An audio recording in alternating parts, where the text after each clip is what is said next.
Bharat summit ఘనంగా ప్రారంభమైంది. పలు దేశాల ప్రజాప్రతినిధులు, కార్పొరేట్ ప్రతినిధులు, మేధావులు, పెట్టుబడిదారులు ఇందులో పాల్గొంటున్నారు. తెలంగాణలో పెట్టుబడి అవకాశాలను వివరించేందుకు ఈ కార్యక్రమాన్ని వాడుకుంటోంది ప్రభుత్వం. పెట్టుబడులు, న్యాయం, ప్రపంచ శాంతి లక్ష్యాల దిశగా భారత్ సమిట్ తొలి రోజు చర్చలు జరిగాయి. 100కు పైగా దేశాల నుంచి 450 మంది ప్రతినిధులు దీనికి హాజరయ్యారు. తెలంగాణ సంస్కృతి ఉట్టిపడేలా ప్రతినిధులకు అపూర్వ స్వాగతం లభించింది. భారత్ సమిట్లో కాంగ్రెస్ మూల సిద్ధాంతాలపై చర్చిస్తున్నట్లు భట్టి విక్రమార్క తెలిపారు. పార్టీ, ప్రభుత్వం కోర్ ఐడియాలపైనే డిస్కషన్ జరిగిందన్నారు. కాంగ్రెస్ మూల సిద్ధాంతం సత్యం, అహింస, సామాజిక న్యాయమన్నారు భట్టి. గ్లోబల్ జస్టిస్ కోసం రాహుల్ గాంధీ న్యాయ నినాదంపై చర్చ జరిగిందన్నారు. ఈ తెలంగాణ రాష్ట్రం యొక్క ఉన్నటువంటి పరిస్థితులు, చేస్తున్నటువంటి అభివృద్ధి, ఈ దేశంలో తెలంగాణ రాష్ట్రం ఏ రకంగా ఇటు సామాజిక న్యాయంతో పాటు అభివృద్ధిని రెండింటినీ మేళవించి కాంగ్రెస్ పార్టీ మూల సిద్ధాంతాలు ఎట్లా తీసుకుపోతుందో కూడా డెలిగేట్స్ అందరికీ వివరించడం జరిగింది.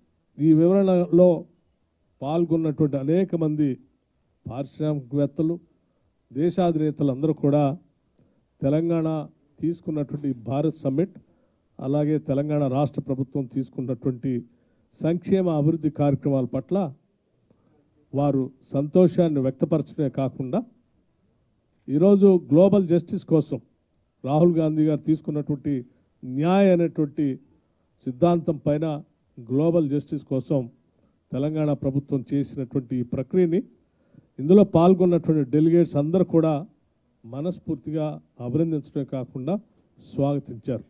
భారత్ సమిట్లో 2వ రోజు అజెండాలో తెలంగాణ ప్రభుత్వం పాలసీలు చర్చకు రానున్నాయి. గ్రెగ్ వర్కర్ పాలసీపై చర్చలో మంత్రులు జూపల్లి కృష్ణారావు, కోమటిరెడ్డి వెంకటరెడ్డిలు మాట్లాడతారు.